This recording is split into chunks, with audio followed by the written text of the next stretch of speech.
Bonjour et bienvenue dans cette nouvelle vidéo, je suis Sébastien, je suis ravi de vous retrouver aujourd'hui pour une vidéo dans laquelle on va répondre à cette question: comment réussir son investissement immobilier et comment être efficace dans la recherche de la bonne affaire.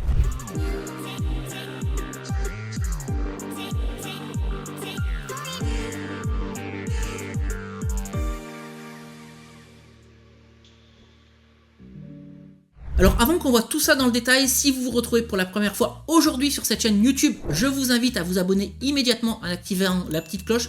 Vous savez, ici on est en famille, on discute immobilier et des moyens que vous avez à votre disposition d'utiliser cet immobilier pour vous construire des compléments de revenus, mais également la manière dont vous allez pouvoir utiliser cet immobilier pour préparer votre retraite et votre transmission de patrimoine. Alors venons-en au sujet du jour: comment être efficace dans la recherche d'un investissement immobilier et comment être efficace dans la recherche d'une bonne affaire. Eh bien, il y a plusieurs critères à respecter pour atteindre cet objectif et je vous propose qu'on voit tout de suite le premier. Le premier de ces critères à respecter, c'est de déterminer le bon secteur de recherche. Ce secteur de recherche, il peut être à proximité de chez vous, on va pas se mentir, la manière la plus simple de faire de l'immobilier, c'est d'investir à côté de chez soi, mais vous habitez peut-être dans une ville où le prix de l'immobilier est élevé, ou vous habitez peut-être dans une ville où le marché immobilier est très tendu. Et ça, bien, ça va vous pousser à investir à plusieurs dizaines ou plusieurs centaines de kilomètres de chez vous, mais ça, c'est pas forcément un problème. Vous avez peut-être de la famille dans un coin de France où l'immobilier est moins cher, secteur de France que vous connaissez parfaitement, donc ce sera intéressant d'investir par là-bas, mais vous avez peut-être fait des études dans une ville où le prix de l'immobilier est beaucoup moins cher que chez vous. Et ça va être également la bonne occasion d'investir dans la ville dans laquelle vous avez fait des études. Je vais vous donner deux exemples pour fixer les idées. J'ai l'un de mes clients qui s'appelle Jérémy, qui habite en région parisienne où le prix de l'immobilier est très élevé, et Jérémy a fait le choix d'investir à l'autre bout de la France, à Nîmes, parce qu'il connaît très bien cette région et parce qu'il a de la famille à Nîmes. Et puis je vais vous donner un autre exemple, celui de Magali, qui est également l'une de mes clientes, qui habite en région parisienne et qui a fait le choix d'investir dans la région de Grenoble parce qu'elle connaît très bien la ville de Grenoble pour y avoir fait ses études. Et si vous souhaitez savoir si le secteur qui va vous intéresser est un secteur à forte demande locative, vous avez la possibilité, et je vous encourage vraiment à le faire, à réaliser une étude de marché en consultant des sites comme Horis.io ou encore Wikipédia, sur lesquels vous trouverez des informations sur l'attractivité de la ville, en consultant les catégories socio-professionnelles, la présence d'entreprises, la présence d'universités ou d'établissements d'études supérieures, etc., etc.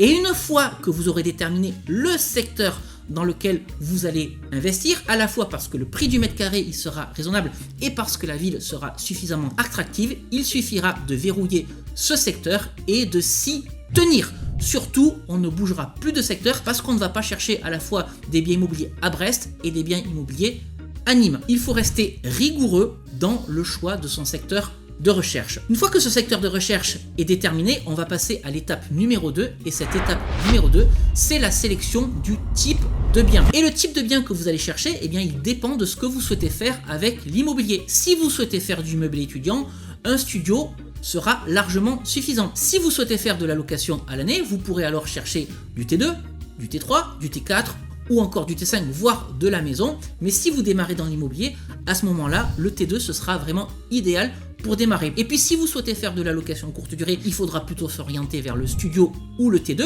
Et si vous souhaitez faire de la colocation, là, recherchez davantage le T3, le T4 ou encore le T5. Mais afin d'éviter de partir dans toutes les directions, vous devez déterminer absolument ce que vous souhaitez faire dans l'immobilier afin de déterminer le type de bien que vous allez rechercher. Et une fois que vous aurez déterminé ce type de bien, là aussi vous allez le verrouiller, parce que de la même manière, on ne va pas chercher un studio à Brest et un T5 à Nîmes, vous perdriez énormément de temps. Donc il faut bien comprendre qu'il va falloir verrouiller à la fois le secteur géographique et le type de bien que vous allez chercher pour réaliser votre investissement immobilier. Alors ensuite, on va passer à la troisième phase qui concerne la recherche du bien. Et pour ça, il va falloir être rigoureux et discipliné, c'est-à-dire qu'il va falloir consulter les annonces tous les jours. Comment est-ce qu'on fait pour consulter les annonces ? Personnellement, je vais vous recommander de ne pas chercher à la fois sur Se Loger, sur Le Bon Coin, sur IAD, sur Foncia, etc. parce que vous allez devoir vous connecter sur tout un tas de sites et vous allez y perdre du temps. Il y a deux sites que je vous recommande d'utiliser. Vous pouvez utiliser soit l'un, soit l'autre. Le premier site, c'est Moteur Imo et le second site, c'est Libox. Et ce sont des sites qui sont vraiment formidables quand vous êtes dans la recherche d'un investissement immobilier, tout simplement parce que ces sites vont récupérer les annonces de toutes les plateformes sur lesquelles des annonces immobilières justement sont publiées. C'est-à-dire que Moteur Imo et Libox vont aller chercher des annonces sur Le Bon Coin, sur Se Loger, sur PAP, sur IAD, sur Bien Ici, etc., etc. Ce qui fait que plutôt que de vous connecter à un nombre incalculable de sites internet, vous n'avez qu'à vous connecter sur Libox ou encore sur Moteur Imo. Et ce que je vous invite également à faire sur ces sites, eh bien, c'est à vous créer des alertes email. Alors bien entendu, quand vous allez commencer à faire ce travail de recherche de biens immobiliers, la première fois que vous allez effectuer cette recherche, ça va être un peu plus fastidieux, ça va être un peu plus long parce qu'il va falloir que vous descendiez toutes les annonces de la ville ou du secteur qui vous intéresse. Mais après, eh bien, vous allez pouvoir gagner du temps parce qu'honnêtement, il n'y a pas 50 annonces ou 100 nouvelles annonces qui tombent tous les jours, donc forcément sur les jours suivants, ça va être beaucoup plus rapide. Je vous ai donc dit qu'il va falloir vous abonner à ces sites-là, créer des alertes email, mais ça ne vous empêche pas, voilà, de vous connecter 1 à 2 fois par jour quand même pour vérifier si des annonces ne viennent pas de tomber, ce qui permettra d'être informé de manière plus rapide qu'en attendant les alertes email auxquelles vous vous êtes abonné. Quatrième étape, vous allez devoir également faire ensuite un prévisionnel de rentabilité. Et oui, je ne cesserai jamais de le répéter, quand vous faites de l'immobilier, vous êtes un chef d'entreprise et vous devez raisonner en tant que tel. Vous avez un loyer d'un côté qui tombe, ce sont les recettes, et de l'autre côté, vous avez des charges. Et vous devez avoir donc un loyer qui doit être supérieur à toutes vos charges.